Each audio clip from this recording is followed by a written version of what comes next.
Welcome back to Mobility Insider. I'm Morten Hannesbo. Our channel is not sponsored. All of the views and conclusions are based on me having worked in the automotive industry for 35 years. Today we're going to talk about my own car, and I'll give you an update after having driven the car for 1 year and 15,000 kilometers. This car is a plug-in hybrid. It's called the Range Rover L460 P510e. In short, the plug-in hybrid version of the car. It has a 3-liter petrol engine plus an electric motor, and in total the output of the powertrain is 510 horsepower.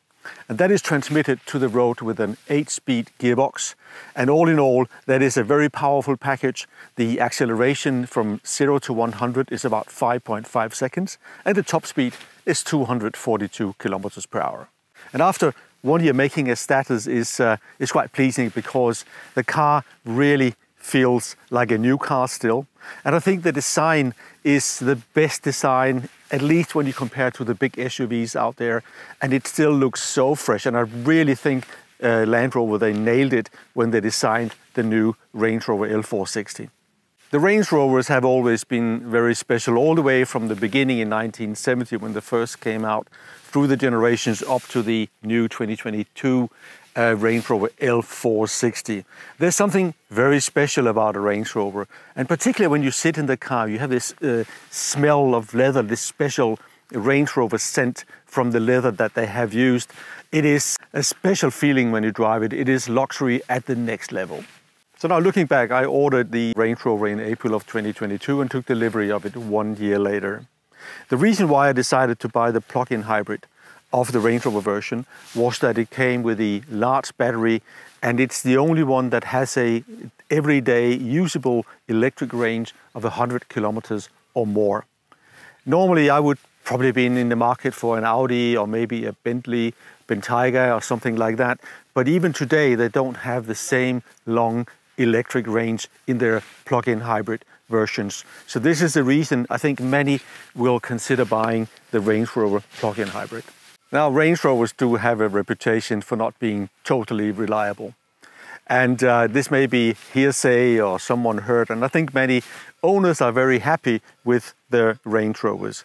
But I can let you in on a secret that the reputation is not totally unfair.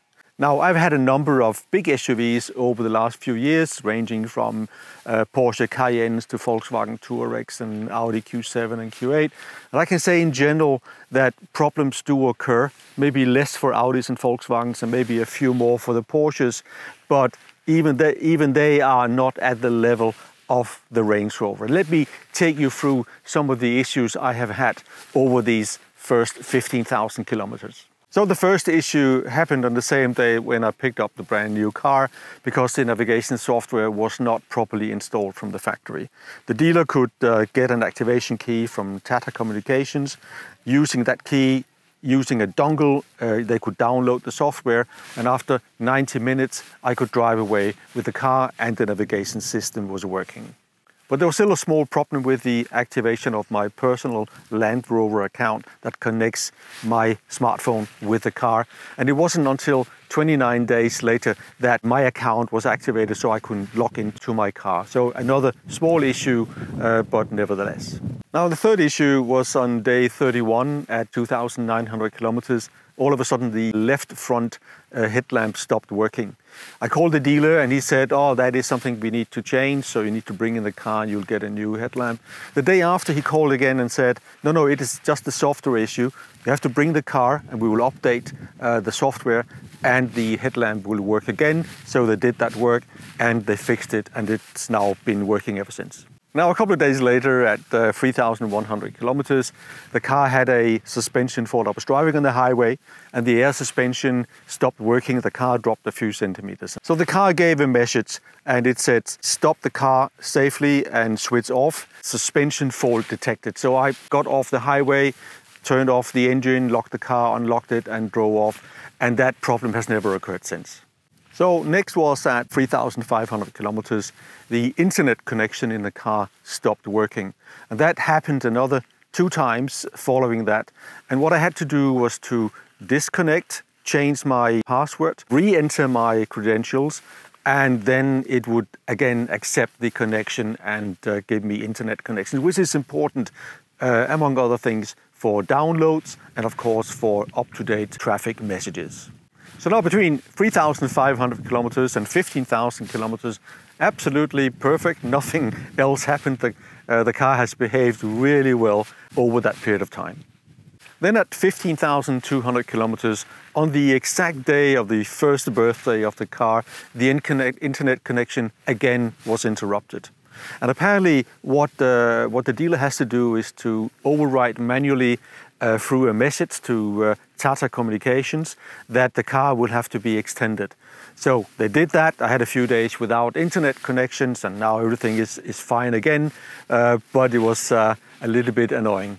So in summary, over the first year of ownership, I've had 5 unplanned visits to the dealership to have things fixed. Plus I've been there twice for changing to winter tires and back to summer tires. So in total, 7 times I've been visiting my dealer. So in countries like Switzerland, we changed to winter tires for the winter and summer tires for the summer. And now for this car particularly, I have 2 sets of wheels. The standard 22-inch rims are these wheels, and I have 21-inch winter wheels with winter tires. And now I've learned, having changed these tires twice, that there's a special piece of metal that is mounted on the brake caliper that is for either crash resistance or for anti-vibration, I don't know. But I do know that this piece of metal is different from the 21-inch to the 22-inch wheel. And twice the dealers have missed that. And I had to come back after the wheels were mounted and have it changed again. And the second time I had to wait 90 minutes to have it done, but the first time I had to leave the car there and have a replacement car. Now that leads me to the issue of loaner cars. So twice I had to have a loaner. And the first time I had a small electric Opel Corsa, and the dealer wanted me to pay for that, although this was a problem that had to be handled under warranty. So I had a discussion about that, and finally the dealer said, okay, I don't have to pay. The second time it was just a short trip from the dealership to the airport, and they gave me another Opel Corsa, which was fine. But I'm just wondering, you know, whether Land Rover wants their Range Rover customers to actually drive Opel Corsas. I think it would be more appropriate if they gave us a loaner like a Range Rover Evoque or something like that. So these were the issues I experienced over the first 12 months and 15,000 kilometers. They are minor issues, to be very frank, but that doesn't change the fact that the car is really wonderful to drive. This is a next level luxury car. Now let me take you for a drive and I'll talk a little bit more about the Range Rover. What's really wonderful about the Range Rover is that it can do everything really well. So small, narrow roads in the countryside, or you go off-road, or you go on the highway and you travel to southern France for many, many hours. This car will do it really perfectly well. Now, there are a couple of things that I would say after 1 year I would have liked Range Rover to have done differently. First of all, it's about the steering wheel. You have these controls, they're shiny, they don't always work when you push them, and particularly when you use the cruise control, it's this little fiddly piece of metal on the steering wheel, so you have to use 2 fingers to move it up and down, and it's not really very good. I would just say here, Range Rover, why don't you just copy either Audi, BMW or Mercedes, who have a much better solution? The second thing is that the car does have a speed recognition, so it will read the signs. So for instance, now it says 80, but it will actually not reduce or increase the speed depending on the speed that you are allowed to drive. According to the dealer, that should be a software update at some point in time, but so far it has not been updated. And in a luxury car today, and in this price range, I really think Range Rover should have that option as well. The third thing that I would complain about is that the gear shift lever doesn't always actually work the way it should, because you have to press on the front of it and then you have to move it. Let me just demonstrate that. So to go back, you have to press in the front and then you can push it at the same time. So that dual motion doesn't always work, and what can happen is that you think you're in reverse and in fact you're going forwards, and that's very surprising at sometimes. So that's something they should have done differently as well. And the fourth thing is probably my own mistake, because I ordered the car as it is here. It's the first edition. It has a lot of standard equipment, and I thought it had a garage opener included in the standard equipment, and it doesn't. And you can't just after install it. So I have to use the manual remote control to open the garage door. But in all fairness, that was my own mistake, but no one asked me if I wanted to order it. Apart from those 4 minor things, I really have to say the car is excellent. It is a joy to drive it. It is wonderfully quiet, and it's really powerful at the same time. And even the size doesn't matter too much, because you got the 4-wheel steering. And overall, it is a really luxury vehicle in the best sort you can find them. Let me take you through the consumption numbers of the Range Rover. So it's a plug-in hybrid, and I mostly drive electrical. When I drive to work, I try to charge the car every day. I have had a consumption over the first 15,262 kilometers of 4.6 liters petrol, and of course on top of that you have the electric power that is needed to propulse the car as well. But that is a really low consumption. So on a long trip you'll typically have 7-8 liters of petrol consumption, and the car will regenerate and save some fuel on the way, and I think that's excellent. The car has a battery of 38.2 kilowatt hours, and net is 31.8 kilowatt hours. And that will give you a range in everyday usage during the winter of 75 to 80 kilometers. And in the summer, you'll get about 100 to 105 kilometers of range. In terms of consumption, you will have an electrical power consumption of approximately 30 kilowatt hours to 42 kilowatt hours when you drive the car electrically. So there's not a lot of savings from driving electric. It is more the really serene way the car drives when you drive only using the electric motor. But just let the car do the work for you. Put it in hybrid mode, and you'll just find that the car is cruising at a very high luxury level. So the battery of the Range Rover is fairly big. And that means you can actually use the car on road trips and drive electric for quite some time. That's another benefit as well.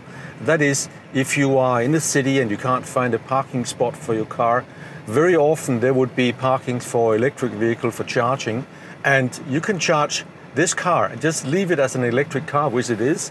And it's very often been much easier for me to find a parking using the charging feature.